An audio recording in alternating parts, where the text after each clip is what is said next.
Chapter 46. He was transfigured. This chapter is based on Matthew 17, 1-8, Mark 9, 2-8, and Luke 9, 28-36.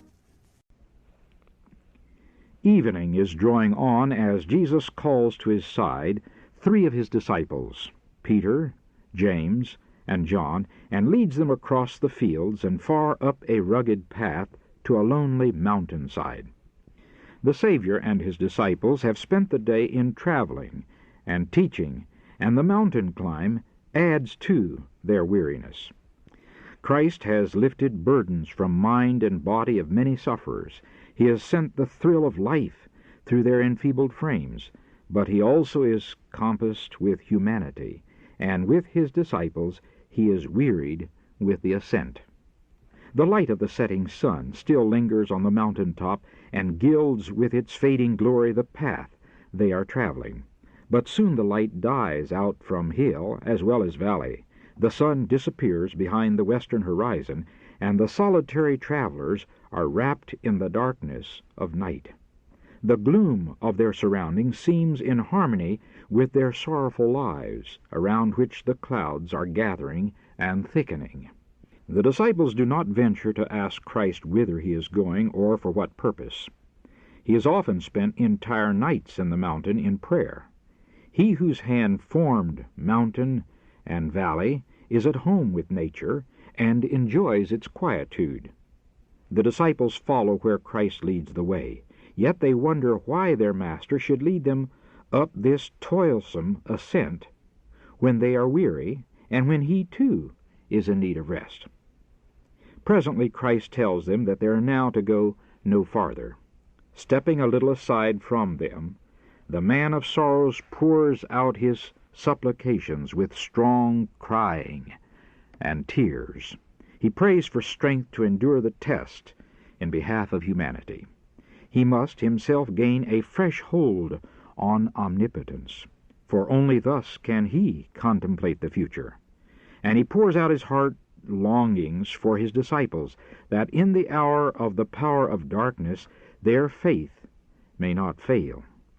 The dew is heavy upon his bowed form, but he heeds it not. The shadows of night gather thickly about him, but he regards not their gloom. So the hours pass slowly by. At first the disciples unite their prayers with his in sincere devotion, but after a time they are overcome with weariness, and even while trying to retain their interest in the scene, they fall asleep. Jesus has told them of his sufferings. He has taken them with him that they might unite with him in prayer. Even now he is praying for them. The Savior has seen the gloom of his disciples and has longed to lighten their grief by an assurance that their faith has not been in vain. Not all, even of the 12, can receive the revelation he desires to give. Only the 3 who are to witness his anguish in Gethsemane have been chosen to be with him on the mount. Now the burden of his prayer is that they may be given a manifestation of the glory he had with the Father before the world was, that his kingdom may be revealed to human eyes, and that his disciples may be strengthened to behold it.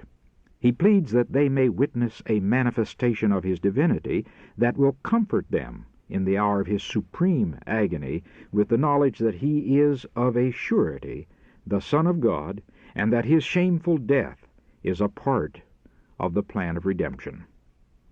His prayer is heard. While he is bowed in loneliness upon the stony ground, suddenly the heavens open. The golden gates of the city of God are thrown wide, and holy radiance descends upon the mount, enshrouding the Savior's form. Divinity from within flashes through humanity and meets the glory coming from above. Arising from his prostrate position, Christ stands in godlike majesty. The soul agony is gone. His countenance now shines as the sun, and his garments are white as the light. The disciples, awakening, behold the flood of glory that illuminates the mount. In fear and amazement they gaze upon the radiant form of their Master. As they become able to endure the wondrous light, they see that Jesus is not alone. Beside him are two heavenly beings in close converse with him. They are Moses, who upon Sinai had talked with God, and Elijah, to whom the high privilege was given, granted to but one other of the sons of Adam, never to come under the power of death. Upon Mount Pisgah, 15 centuries before, Moses had stood gazing upon the land of promise. But because of his sin at Meribah, it was not for him to enter there. Not for him was the joy of leading the host of Israel into the inheritance of their fathers. His agonized entreaty, "I pray thee, let me go over and see the good land that is beyond Jordan, that goodly mountain and Lebanon," Deuteronomy chapter 3, verse 25, was refused. The hope that for 40 years had lighted up the darkness of the desert wanderings must be denied.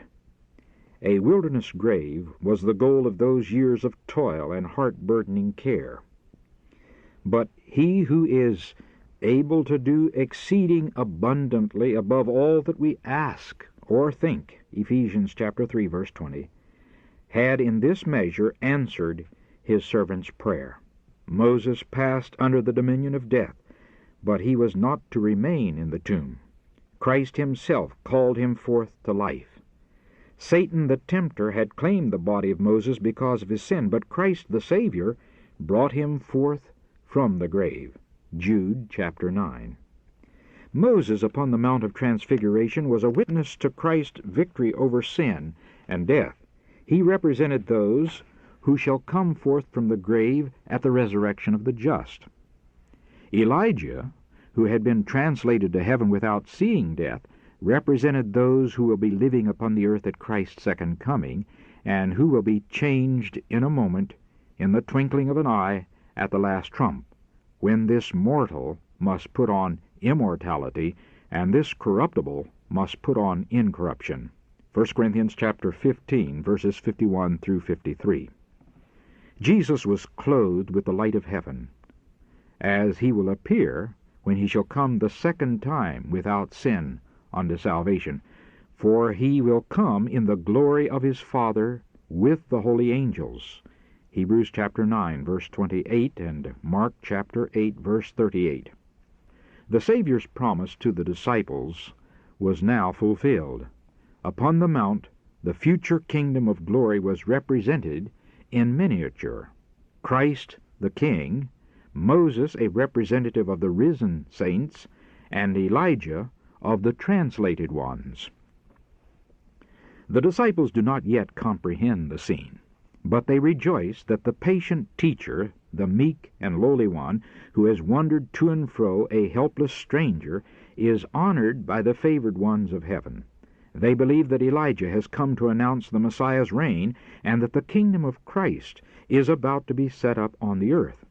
The memory of their fear and disappointment they would banish forever. Here, where the glory of God is revealed, they long to tarry.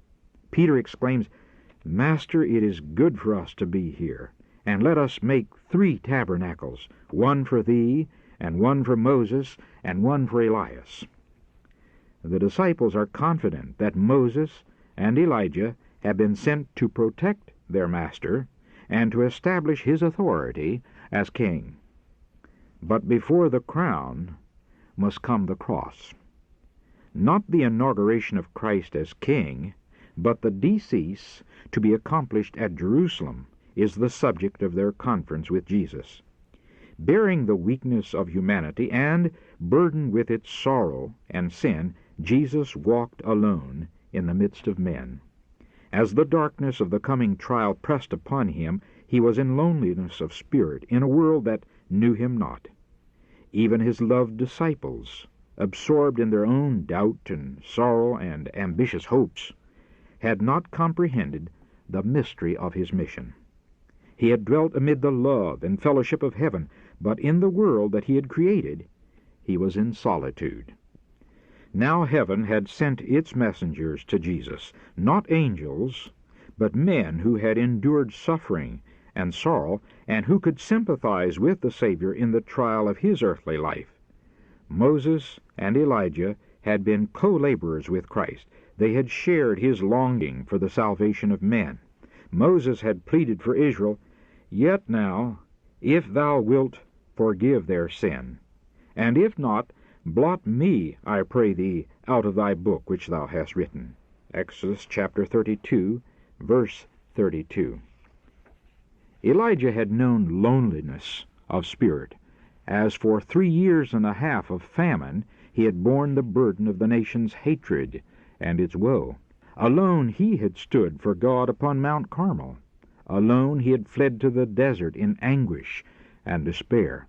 These men, chosen above every angel around the throne, had come to commune with Jesus concerning the scenes of his suffering, and to comfort him with the assurance of the sympathy of heaven. The hope of the world, the salvation of every human being, was the burden of their interview. Through being overcome with sleep, the disciples heard little of what passed between Christ and the heavenly messengers. Failing to watch and pray, they had not received that which God desired to give them, a knowledge of the sufferings of Christ and the glory that should follow. They lost the blessing that might have been theirs through sharing his self-sacrifice. Slow of heart to believe were these disciples, little appreciative of the treasure with which heaven sought to enrich them. Yet they received great light. They were assured that all heaven knew of the sin of the Jewish nation in rejecting Christ. They were given a clearer insight into the work of the Redeemer. They saw with their eyes and heard with their ears things that were beyond the comprehension of man.